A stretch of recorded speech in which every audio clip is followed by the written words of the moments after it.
showcasing the Iron Keep run to the Smelter Demon in Dark Souls 2. Before I do, I want to showcase some things about the build and kind of give a little more context. If you look in the upper left corner, I'm level 78. If you look in the left column, I have about 4 attunement and 20 adaptability. That adds up to 96 agility, as you can see in the third column towards the bottom. I believe 96 agility gets me to a Dark Souls 1 medium roll iframe, which is like how I like to play the game. You could pump agility if you want to, or adaptability if you want to get more agility. Give yourself a lot more iframes. I find it to be unnecessary. I think just treating it like Dark Souls 1 is adequate enough. My equipment ratio is at 66.1%. I'll showcase that a little bit. I imagine most people playing the game are going to be at between 60 and 70%.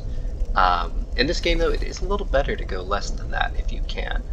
I think at every 10% decreases your stamina recovery rate. So from 0% to 10% to 20% to 30%, your stamina recovery rate is decreasing. That's why I have the Chloranthy Ring to offset that effect. I brought the Craftsman Hammer with me. This is a good secondary weapon. If your main weapon isn't fully upgraded or you should find yourself not doing too much damage against the Smelter Demon, that's good to bring the Craftsman Hammer. Even upgraded, it still does really solid damage.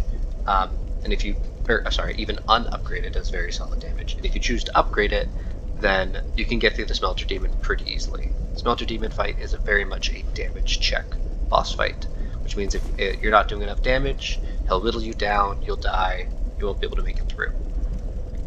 So Hammer's a good way to bypass that if you don't want to do it with your main weapon. I'm stubborn. I like having my main weapon, but I just wanted to offer that as a secondary choice to people suffering with the boss. I'm running a Saint Tier Spear +2. I could technically get it up to a +3 right now if I wanted to. It only takes 3 Twinkling Titanite, but I'm running it at +2 just to show what it would be like if your weapon was just slightly underleveled. So yeah, as for my armor, this has 20 poise, and then the mask has no poise, the gauntlets and the boots also have no poise. 20 poise is enough so when you roll and an Alaught Knight hits you while you're rolling with an overhead slash, you'll be able to just take it and keep moving. I don't plan on getting hit, but at the same time, I plan for getting hit, just in case I do. This is Dark Souls 2. I have not played this game in quite a while, and I'm not a perfect player by any means, so I like to prepare for the worst. I'd like to note, for Alaught Knights, I have 3 attacks you gotta look out for. They have a very fast, nearly unreactable overhead slash. They have a slower overhead slash, that if you're rolling as if you're dodging the first overhead slash, you can get hit by the second one if the roll catches. A little bit of a bullshit 50-50, but Dark Souls 2 is no stranger to bullshit attacks. It's not the end of the world. If you happen to get roll caught by the second slower overhead slash, it does not do a lot of damage, so you can walk it off pretty easily. And his third attack is a lunging attack. It does a lot of poise damage. You're probably not going to be able to take that with just 20 poise like I have. It's pretty easy to dodge though. Does not have a lot of lateral tracking. It just goes a pretty decent distance ahead. So with that being said, I'm going to be doing a few different runs. It depends on enemy AI, but I'm going to try to show a run where everything is timed correctly. It doesn't happen very often. You kind of just have to get lucky with that. And then I'll show you a more realistic run of if you see things aren't timed correctly, what you can do to mitigate it. So first off, I'm going to show you what I would consider the average player run. I don't expect the average player to run through and like navigate and get it perfectly. This is Dark Souls 2. You got to take the game a little slower. This is not Dark Souls 3. You do not have a super god roll at a medium roll. So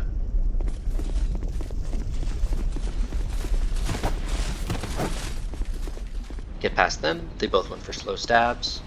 I'm going to make sure they're still following, which they are. Hug left, roll right. I'm going to try to make sure everyone follows me up here. So when you're in this room, it can be a little troublesome. So I'm showcasing what you want to do if you get a lot of enemies into that room.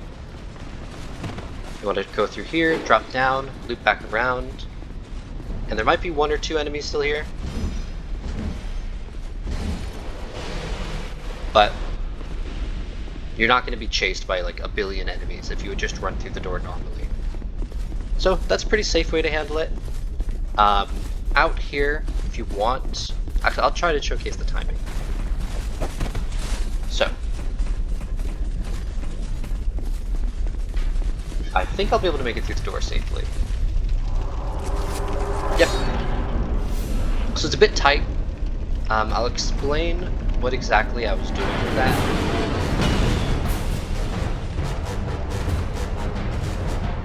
Just want to make sure I can safely get out of the boss fight. Something to note, if your souls are in the boss fight and you didn't lose them all on the way to a run back, would recommend picking them up, homeward boning out of there, and then buying life gems or leveling up, whatever you want to do with them. That way you don't have to worry about picking them up or losing them on your next run back. So that was a fairly safe run back. The timing I was referring to on the bridge, where it was very tight, is if the archer next to the door shoots at you while you're running up to him after you're off the bridge. It's a little tight, but you should be safe to make it through the fog wall. If he shoots at you while you're passing the pillar, or while you're still on the bridge, or while you're turning the corner, it's a little too late. Your timing is off, and I'll show you what to do if your timing is not good. This time I'm going to treat it, I'm not going to do the make sure enemies are following me method. I'm just going to run through, do it how I normally do. This is a lot harder to do, but if you do get overwhelmed, you can always switch back to the way I showed, where you get enemies to follow you. So now, a bunch of enemies are going to be on my ass, so I'm going to run through, go through here, did the fast slash, unfortunate. I'm watching the archer. So I actually have really good timing on this. I'm definitely going to make it to the fog wall, but if you didn't, drop down like I did. Also, if he happens to attack you while you're doing that, drop down. Then you can just run around, reset. Yeah, so if he happens to hit you when you're at the fog wall, just drop down. I'm going to let them go back to their original positions.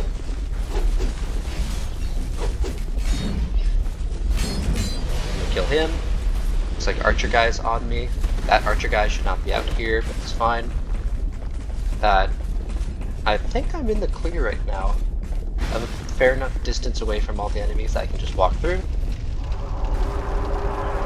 And I'm safe.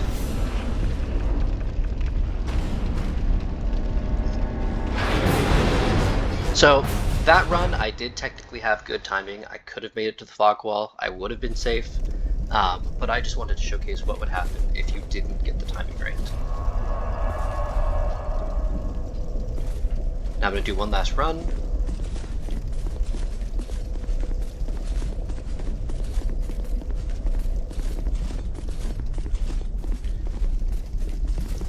If you're still learning the game, I recommend you just go through and kill each enemy on the way to the fog wall. It helps you learn the moveset, you get a lot more comfortable with it, you get slightly better at the game while you're doing it. Highly recommend that. If you're pretty decent at the game, but you wouldn't consider yourself like great at it, unfortunate, got the timing on that wrong, I'd recommend doing the first showcase, where you kill a couple enemies, or you get, you roll through, circle around, just get a, so okay, right now the timing's off. I would not make it through this door. So, I'm gonna roll down again.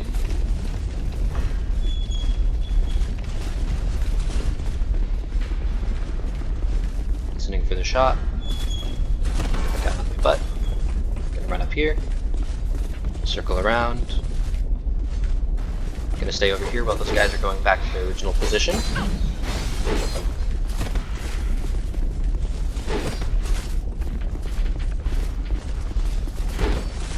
Gonna have to reset over here. Annoying, not the end of the world.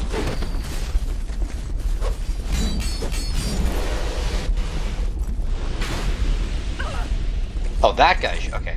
That's what I was trying to figure out. So the archer happened to follow me. It's fine, just dump a couple life gems. Because we're doing this safely, you're not going to be losing your souls on your runbacks. It's annoying you have to take a bit longer with the runback, yeah, but it's not the end of the world. That guy followed me kind of far. Doesn't usually follow me that far. Alright, made it through. This is the Smelter Demon we're talking about, so he has pretty big openings. Should give me a good big enough opening to buff if I get my distance. Yep. Now if you notice, I strafed his second swipe on that. Strafing is super important in Dark Souls 2.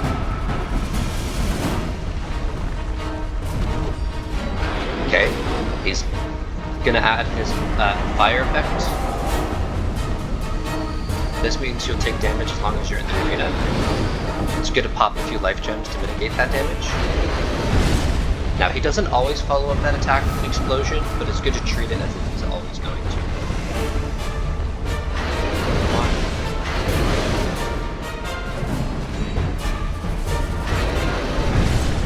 Gonna pop a couple life gems. He didn't follow up that with an explosion this time. When he puts a sword in his stomach, he takes reduced damage, so it's just a good opportunity to get your buffs off and set up your life gem.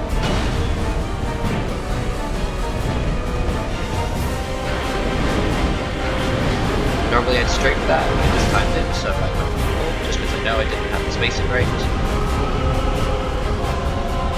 Now something else you can do, this is an unupgraded hammer, I just wanted to showcase the damage of it. I'm still getting pretty respectable damage off of it, and that's without a weapon buff, unupgraded.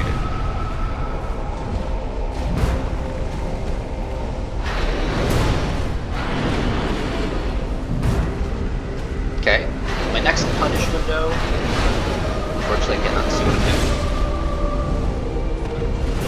What I meant to say is on my next punish window, I'm going to pop a life gem, just to mitigate his fire over time damage. That was a little ballsy with the third one, but that's fine.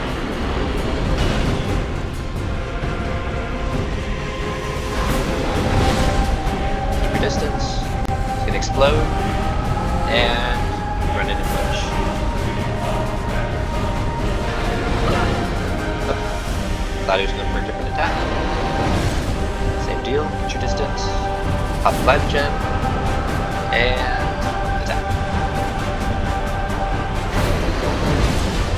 Well, I'm not going to punish that. That was really lucky. It just keeps whipping this. But,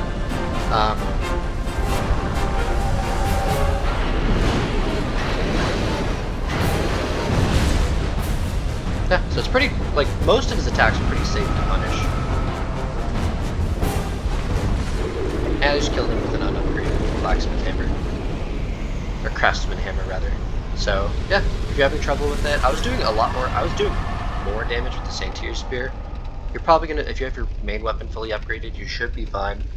But if you're having a little trouble, you'd find your damage is lacking, pull out the Craftsman Hammer or the Mace. Same moveset. I can't remember if Craftsman Hammer takes Twinkling Titanite, but I know for a fact the Mace takes regular Titanite, so you can have that. If your main weapon is a Twinkling, use the Mace as your secondary, so you can use regular Titanite, and vice versa. If your main weapon is a regular Titanite, then make your secondary with the Twinkling. Yeah, that's how you get through.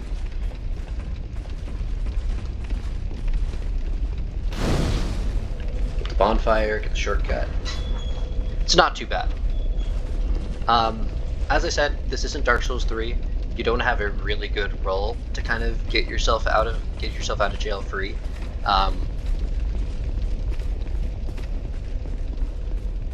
Do not know what that guy's doing. Killing himself apparently. But what I wanted to point out was the timing. I'll be a little more precise with what I mean by it.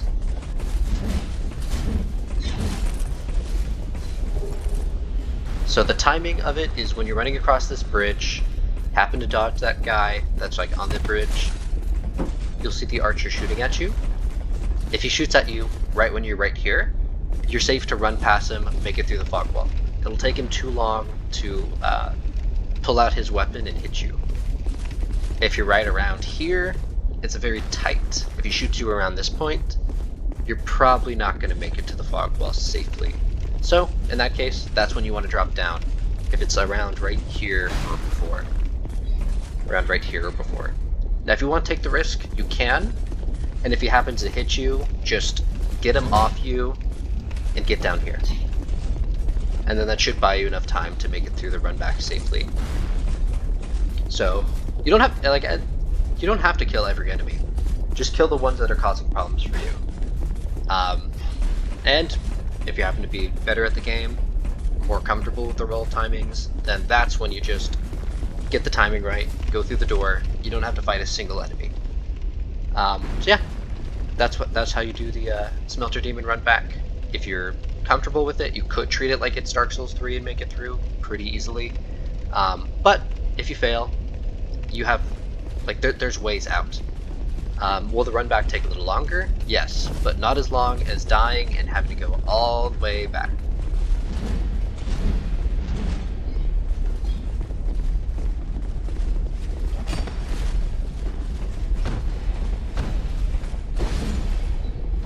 I might showcase how to do the path to the old Iron King as well, but just wanted to showcase how to get to the Smelter Demon, how to comfortably fight the Smelter Demon, and what to do if you find your slashing or magic or other damage type weapon isn't doing enough. A cool little thing is after this boss fight, a pursuer will spawn there. So you can get an upgraded Ring of Blades. But that's not related to what I wanted to showcase. So I showcased everything I wanted to. I hope that helps, and peace out.